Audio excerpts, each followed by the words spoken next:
तो फिल्म के शुरुआत में हम देखते हैं कि एक आदमी टोल बूथ पर ड्यूटी करती एक लड़की से बात करने की कोशिश करता है और उसे रायू नाम से पुकारता हुआ पूछता है, क्या तुम हजारसी गांव से हो? इस लड़की का नाम रायू नहीं था और ना ही वो हजारसी गांव से थी। उसके इनकार करने पर वो आदमी गाड़ी आगे ले जाता है और गाड़ी से एक बड़ा सा चाकू निकाल लाता है। टोल बूथ के मिरर से ये सब देखकर वो लड़की डर जाती है और फौरन पुलिस को कॉल करके बताती है कि एक अनजान आदमी उसे मारना चाह रहा है। अपनी जान बचाने के लिए अब वो टोल बूथ से निकलकर भाग जाती है, पर वो आदमी उसका पीछा करना नहीं छोड़ता और आखिर उसे पकड़कर उस पर बैठकर उसे जान से मारने की कोशिश करता है। पर ठीक वक्त पर पुलिस आकर उस लड़की को बचा लेती है और इस सब के दौरान लड़की की थाई पर उस आदमी के वेपन से कट लग जाता है। डरते हुए वो लड़की घर आ जाती है और उसके साथ एक बहुत ही अजीब काम होता है। जहाँ पर उसकी थाई पर कट लगा था, वो महसूस करती है कि वहाँ पर उसे कोई पुरानी चोट भी लगी हुई थी और जैसे ही वो चोट खुली तो उसके अंदर से एक पेपर निकला जिस पर कुछ लिखा हुआ था। इस लड़की को यह लैंग्वेज समझ नहीं आती, इसलिए वो इस पेपर की पिक्चर बना लेती है।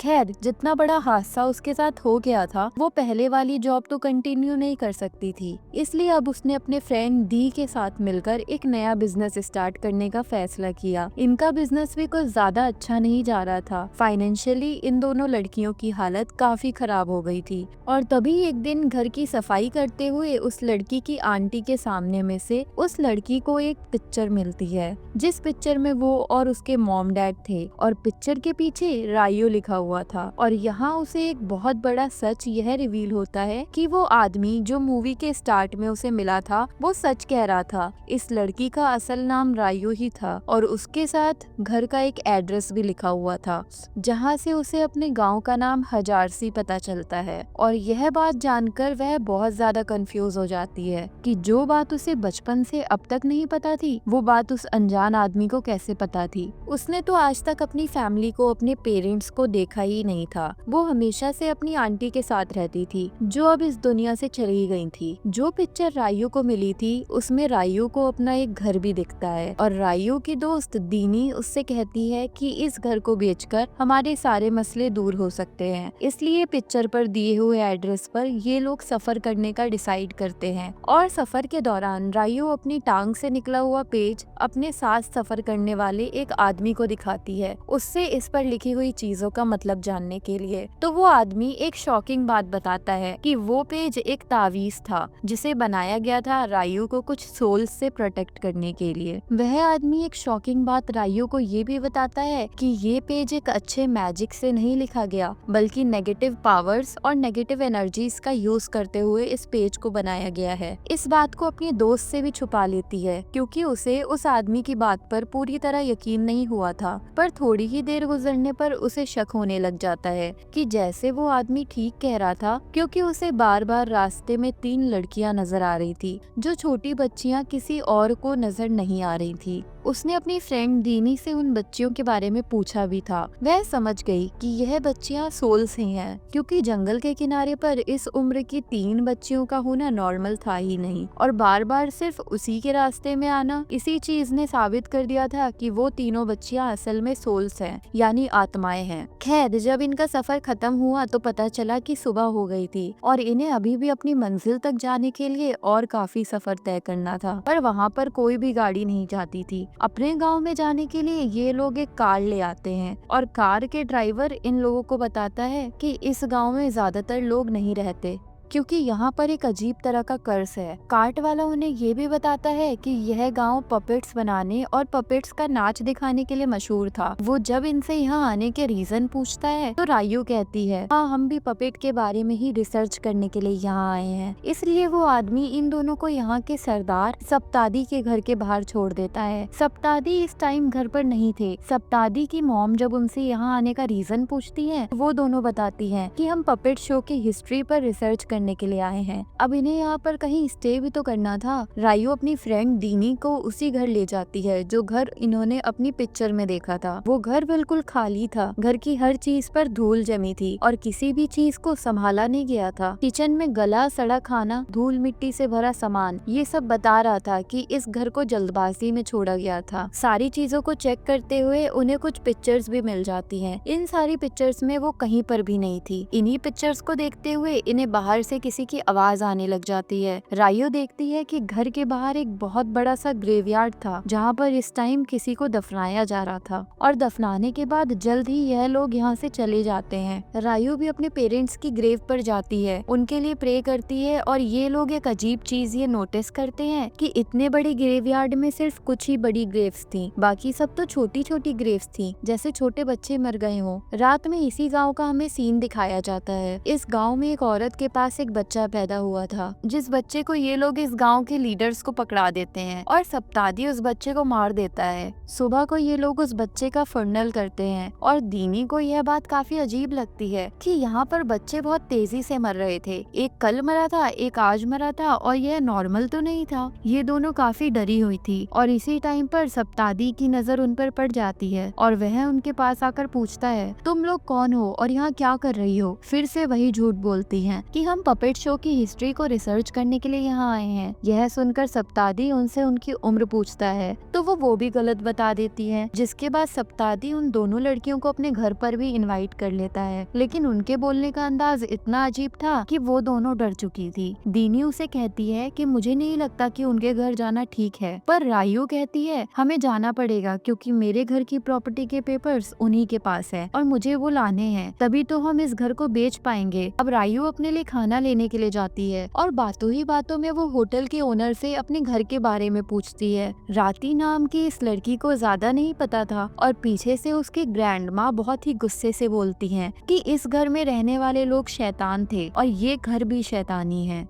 ये सुनकर रायू कंफ्यूज हो गई थी कि आखिर उसकी फैमिली ने ऐसा किया क्या था कि सब लोग ना उनके घर को देखना चाहते थे ना उनको देखना चाहते थे। यहाँ तक कि उनके मॉम डैड के ग्रेव्स को भी इन लोगों ने ढक कर रखा हुआ था। घर पर इस टाइम दीनी अकेली थी। उस टाइम ही दो लोग दरवाजे पर नॉक करते हैं और वह दीनी से कहते हैं कि तुम्हें इस घर से जल्दी चले जाना चाहिए, यह घर ठीक नहीं है, यहाँ पर कभी भी कुछ भी हो सकता है। और दूसरी बात वो दोनों यह भी कहते हैं कि यह घर एक प्राइवेट प्रॉपर्टी है किसी रायू नाम की लड़की का जो शहर में रहती है। यह सुनकर दीनी को यह गोल्डन चांस लगता है इस घर के बारे में बात करने का। फिर लोग उसे झूठ कह देती हैं कि मैं ही रायू हूँ। तो फिर वह आदमी कहता है कि जाकर आप हमारे सरदार सप्तादी से इस प्रॉपर्टी के पेपर्स ले सकती हैं। यह दोनों उनसे रिक्वेस्ट करती हैं कि आप भी अभी हमारे साथ चले, नहीं तो काफी देर हो जाएगी। सप्तादी अगले 3 दिन के लिए शहर जा रहे हैं। दीन रायू को बताए बिना जाना नहीं चाहती थी, पर ये दोनों इतना फोर्स करते हैं कि उसे जाना पड़ता है। वो लोग उसे जंगल के रास्ते में ले जाते हैं और आधे ही रास्ते में उसे शक हो जाता है कि लोगों के इरादे ठीक नहीं है। वो इन दोनों से बचकर भागने का फैसला करती है, लेकिन जल्द ही वो लोग पीछे से उसके सर पर वार करते हुए उसे बेहोश कर देते हैं। उसे जब होश आया था तो उसे बांधा गया था उल्टा दरख्त से। उसके दोनों हाथ भी पीछे से बांधे गए थे और उसके सर की वेन पर कट लगाकर उसका खून नीचे बाल्टी में जमा किया जा रहा था। इस टाइम इन लोगों के पास अजीबोगरीब किस्म के वेपन्स भी थे। दीनी समझ गई थी कि ये लोग उसे मारने वाले हैं, पर दीनी इन लोगों को समझाती रह जाती है कि मैं रायू नहीं हूँ, मुझे मत मारो, लेकिन ये लोग उसकी एक नहीं सुनते। और इतने में ही यहाँ पर सप्तादी और उसकी मॉम आ जाते हैं। सप्तादी की मॉम एक चाकू उठाते हुए बेदर्दी से उसका गला काट देती हैं, जिसके बाद बड़े ही भयानक तरीके से वो उसके जिस्म की पूरी खाल उतारकर रस्सियों से लटका देते हैं। जो खून इन्होंने दीनी का जमा किया था उसे ये लोग अपने पेड़ों पर डाल चुके थे। इन लोगों ने जो कुछ दीनी के साथ किया था वह असल में रायू के साथ करना चाहते थे, क्योंकि दीनी ने अपनी आइडेंटिटी गलत बताई, अपने को रायू बताया, इसलिए वो बेचारी मारी गई। अब असली रायू जब घर पहुंची तो उसने दीनी को ढूंढना शुरू किया, पर वो उसे कहीं नहीं मिली। वो जाकर गांव वालों से भी दीनी के बारे में पूछती है। वही लड़के जो उसे किडनैप करके ले गए थे वही रायू को यकीन दिलवाते हैं कि आप फिक्र ना करें, आपकी दोस्त जल्द मिल जाएगी और हम आपकी दोस्त को ढूंढने में आपकी मदद करेंगे। इस दौरान रायू ने नोटिस किया था कि सप्तादी के घर कोई फंक्शन चल रहा था। सभी बहुत ज्यादा खुश थे और खासकर प्रेग्नेंट लेडीज तो इस तरह नाच रही थी जैसे उन्हें कोई खजाना मिल गया हो। अपने घर वापस आ जाती है और वो अपनी दोस्त का इंतजार कर रही होती है कि उसे अपने घर पर एक छोटी बच्ची दिखाई देती है जो उसे बताती है कि आज तुम्हारे गांव में एक और बच्ची पैदा होने वाली है, चलो आओ मैं तुम्हें दिखाती हूँ। रायू बिना कुछ सोचे समझे उस बच्ची के पीछे चली गई, यह भी जाने बगैर कि वो बच्ची इंसान है भी या नहीं। उस लेडी के घर के बाहर खिड़की से रायू झांकने लग जाती है और यह देखकर वो डर जाती है कि उस लेडी ने बिना स्किन के एक बच्चे को जन्म दिया था। उसके मुंह से चीख निकलने ही वाली होती है, उसने अपना मुंह को बंद कर दिया। फिर उस बच्चे का बाप उस बच्चे को लेकर सप्तादी के पास गया और सप्तादी ने उस बच्चे को पानी से भरे टब के अंदर डालकर मार दिया। ऐसा करने के बाद उस बच्चे का बाप सप्तादी पर बहुत ज्यादा गुस्सा हो रहा था। वह कहता है, आपने तो कहा था कि अब वो श्राप खत्म हो गया है, अब हमारा बच्चा नॉर्मल पैदा होगा, फिर ये सब क्यों हुआ? आज तक आप उस श्राप का कोई हल क्यों नहीं निकाल पाए? 20 साल गुजर गए हैं, गांव का कोई बच्चा आज तक जिंदा नहीं बचा। उनकी बातें सुनकर बाहर खड़ी रायू डर जाती है और उसका पाँव स्लिप हो जाता है। घर के अंदर मौजूद सभी लोगों को पता चल जाता है कि उनके घर के बाहर कोई खड़ा है और सारी बातें सुन रहा है। जल्दी से ये लोग घर के बाहर चेक करने के लिए जाते हैं, लेकिन तब तक रायू वहाँ से जा चुकी थी। उसकी जगह उस टाइम राती खड़ी हो जाती है जो इसी गांव की मेंबर थी, जिसे देखकर ये लोग थोड़े से रिलैक्स होते हैं। असल में राती ने ही उस टाइम रायू की जान बचाई थी। उसे साइड पर ले जाकर राती ये सच्चाई जानती थी कि जिसे उसने बचाया है वो असली रायू है, जिससे यह गाँव वाले अपना बदला लेना चाहते हैं। राती उससे कहती है, मैं जानती हूँ ये सब तुम्हें मारना चाहते हैं, पर मैं सब गाँव वालों की तरह नहीं हूँ। मैं श्राप जैसी किसी बात को नहीं मानती। रायू को उसकी कोई बात समझ नहीं आ रही थी। वो पूछती है, ये लोग मेरे पीछे क्यों पड़े हैं? मेरा श्राप से क्या ताल्लुक? तब राती उसे इस गांव की कहानी सुनाना शुरू करती है और सीन्स पास्ट में चले जाते हैं। आज से कई सालों पहले जब रायू के ग्रैंडपा इस गांव के सरदार हुआ करते थे,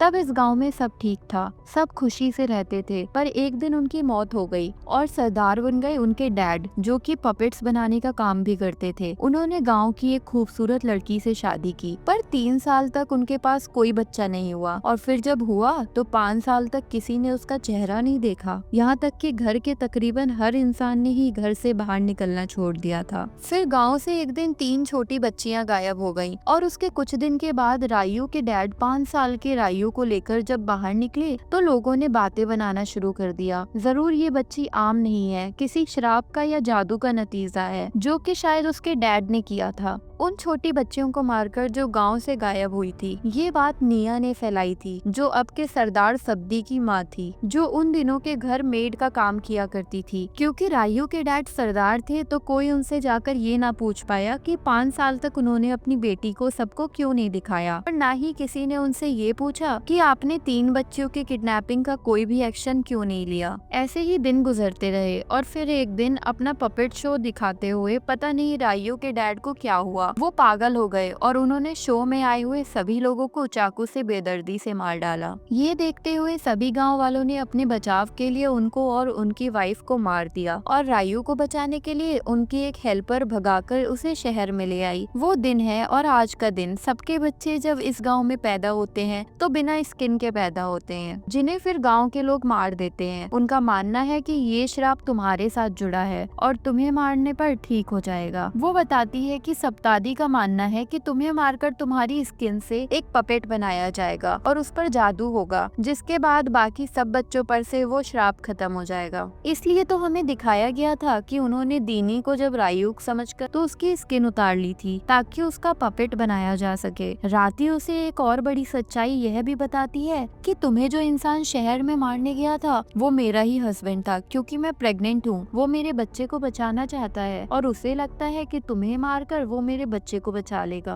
लेकिन मैं जानती हूँ ये सब सच नहीं है, ना ही ठीक है। राती उसे कहती है कि तुम्हारे लिए अच्छा यही है कि तुम सब कुछ छोड़ छाड़ कर यहाँ से भाग जाओ। यहाँ रायू भागने लगती है। दूसरी तरफ गांव के लोग को यह खबर पता चल जाती है कि उन्होंने जिस लड़की को मारा था वो रायू नहीं थी, इसी वजह से श्राप खत्म नहीं हुआ और अब ये लोग असली रायू के पीछे पड़ चुके थे। वो भी जंगल के रास्ते से भाग रही थी और एकदम से उसके सामने वही 3 बच्चियां आ जाती हैं जो उसे बार बार दिखाई दे रही थी। इन्हें देखकर वो डर कर गिर जाती है और तब एक बच्ची रायू के आकर कान में कुछ बोलती है और यहाँ के आगे उसकी पास्ट की कहानियाँ चलने लग जाती हैं, जिससे उसे अपने पास्ट के बारे में सब कुछ पता चल जाता है। कहानी शुरू हुई थी तब से जब उसके मॉम और डैड की शादी हुई थी। शांति ने उसके डैड से शादी तो की थी, पर शांति असल में सब दादी को चाहती थी। शांति ने असल में उसके डैड से शादी तो की थी, पर शांति सप्तादी को चाहती थी। शादी के बाद भी उसने सप्तादी से अपना रिश्ता नहीं छोड़ा। इस सब के दौरान ही शांति को खुशखबरी मिली कि वो माँ बनने वाली है, और इस खबर को सुनकर सप्तादी की माँ, जो कि रायू के घर उन दिनों मेड का काम करती थी, वो बहुत ज्यादा गुस्से में आ जाती है। दादी को लग रहा था कि वह उसका बच्चा है और अब वो शांति को किसी भी हाल में पाना चाहता था, और इस तरह सप्तादी की मॉम को लगता था कि उनका बेटा उनके हाथ से निकल जाए। इसी वजह से उन्होंने ब्लैक मैजिक यानी काला जादू सीखा और उसके जरिए अपने बेटे को अपने कंट्रोल में कर लिया, और उसी काले जादू से एक ऐसा श्राप भी बनाया जो पैदा होने से पहले ही शांति के बच्चे पर पड़ गया था, जिसकी वजह से जब शांति का बच्चा यानी रायू पैदा हुई तो वह बिना स्किन के पैदा हुई। उसके डैड उसे देखकर बहुत ज्यादा डर गए, पर उन्होंने उसको मारा नहीं, बल्कि उन्होंने शांति और अपने आप को उस बच्चे के साथ घर में बंद कर लिया। रायू को ठीक करने के बहुत से तरीके ढूंढने लगे। उन्हें एक जादुई तरीका पता चला जिससे वो अपनी बेटी को ठीक कर सकते थे, पर ये तरीका ठीक नहीं था। उन्हें 3 छोटी बच्चियों की स्किन से पपेट्स बनानी थी, जिससे उसकी बेटी का यह श्राप टूट जाता। वो पीछे नहीं हटे और उन्होंने गांव में से ही 3 बच्चियों को किडनैप करवा लिया, जिन तीनों बच्चियों की सोल आज भी रायू के सामने आती हैं। उन्होंने तीनों को मारकर अपने ही घर के बेसमेंट में दफना दिया और फिर उनकी स्किन से पपेट बनाते हुए जादू किया, और सच में रायू का श्राप टूट गया और उसकी पूरी बॉडी पर स्किन आ गई। सप्तादी की माँ, जो सरदार के घर पर मेड थी, वो हमेशा उनसे जलन करती थी। यह खुशी भी उन्हें बर्दाश्त नहीं हुई और उन्होंने रायू के डैड पर एक और जादू करवा दिया, जिसकी वजह से उन्होंने अपने पपेट शो के दौरान काफी लोगों को मार दिया, और फिर सभी लोगों को दिखाने के लिए कि वो तो गाँव वालों को बचाना चाहती है, उन्होंने अपने बेटे के साथ मिलकर रायू की मॉम डैड को मार दिया। पर रायू की मेड रायू को लेकर शहर में भाग गई, जिसने फिर पूरी जिंदगी रायू को पाला था। सप्तादी और उसकी माँ को ऐसा करने की वजह से वो श्राप पूरे गांव में फैल गया, जो उन्होंने सिर्फ एक बच्ची पर डाला था, और ऐसे 20 साल में पैदा होने वाला हर बच्चा बिना स्किन के पैदा हुआ, और रायू शहर में आ गई थी। लेकिन रायू को कभी भी उन 3 छोटी बच्चियों की सोल्स ने तंग नहीं किया था, क्योंकि रायू के डैड जानते थे कि उन सोल्स को आजादी नहीं मिलेगी और वह उनको तंग नहीं करेंगी।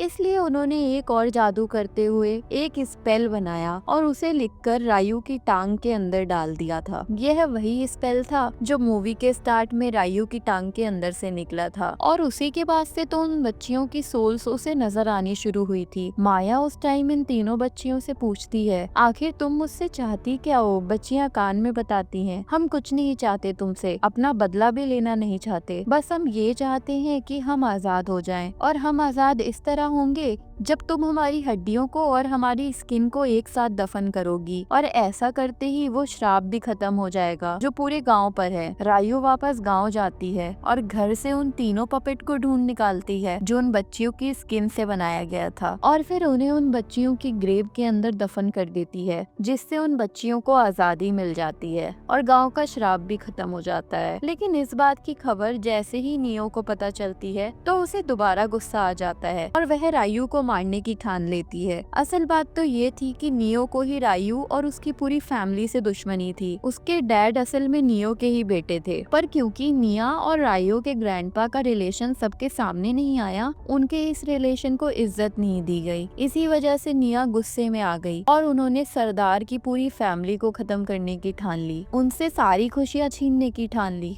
इस टाइम भी निया गांव वालों को अपने साथ मिलकर रायू को पकड़कर दरख्त से उल्टा लटका देती है और उसे मारने की कोशिश करती है, पर रायू उसे समझाती रह जाती है कि मैंने उस कर्ज को खत्म कर दिया है, प्लीज मुझे मत मारो। इससे पहले कि निया उसे मार देती, इस गांव में रीटा की बेटी पैदा हो जाती है जो बिल्कुल हेल्दी थी और स्किन के साथ पैदा हुई थी। ये देखकर गांव वाले जश्न मनाते हैं और रायू की बातें समझ जाते हैं कि वो सच बोल रही थी। अब सप्तादी को भी यह बात बताने की कोशिश करती है कि मैं असल में आपकी बेटी हूँ और आपकी माँ यानी निया ने यह सब कुछ भुलाने के लिए ही आप पर ब्लैक मैजिक किया था, जिसका श्राप मेरे पे आया और मैं बिना स्किन के पैदा हुई थी और वहाँ से ही यह सारी कहानी शुरू हुई। इतनी बड़ी सच्चाई सुनकर सप्तादी भी शौक में आ जाता है। उसकी माँ ने पूरी उम्र उसे धोखे में रखा था, उसे उस बच्चे का ही दुश्मन बनाए रखा था जो उसकी अपनी बेटी थी। इस दुख में वो अपना ही गला काटकर सुसाइड कर लेता है और अपने बेटे को मरता देख मिया भी टूट जाती है और वह भी अपने बेटे की ही तरह सुसाइड कर लेती है। इस तरह इन बुरे लोगों से और बुरे शराब से इस पूरे गांव की जान छूट जाती है और फाइनली रायू भी जिंदा सलामत इस गांव से चली जाती है। 1 साल तक तो सब कुछ उस गांव में ठीक रहता है, पर साल बाद हमें दिखाया जाता है कि यहाँ पर कुछ और ही बहुत बुरा होने वाला था। जिस तरह रीटा की दादी ने एक मर्तबा रीटा से और रायू से कहा था कि कर्ज को कभी भी खत्म नहीं किया जा सकता, बल्कि वो एक बड़े कर्ज में बदल जाता है, तो ऐसा होने का वक्त आ चुका था। गांव में सब लोग खुश थे, उनके बच्चे हेल्दी पैदा हो रहे थे, पर एक दिन बहुत ही अजीब होता है। गांव में मौजूदा सभी प्रेग्नेंट लड़कियों के अंदर से उनका बच्चा गायब हो जाता है और जिस टाइम एक प्रेग्नेंट लेडी के साथ ये सब कुछ होता है, वो शीशे में उस टाइम निया का साया देखती है और पता चलता है कि असल में निया की सोल को भी आजादी नहीं मिली थी और अब वो अपना बदला लेने के लिए इस गांव की सभी पैदा होने से पहले वाले बच्चों को खाने लग गई थी।